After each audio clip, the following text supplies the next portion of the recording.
tanong ako sa'yo. Ano yan? Itatagalog ko, pero dapat English sagot mo.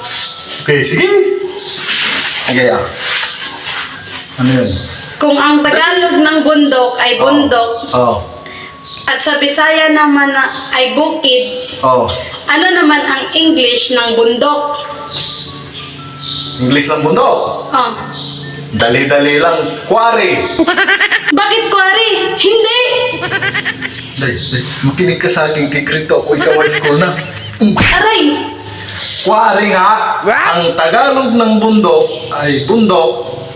At ang Bisaya naman ng bundok ay bukid. Ang English niyan, quarry. O sige, ito na lang. Oh, sige. Kung ang English ng puno ay tree, Oh. ano naman ang English ng maraming puno? English na maraming puno. Oh. No more. Anong no more? Hindi! Aray! Makinig ka tikrito. Ako, ikaw, high school na.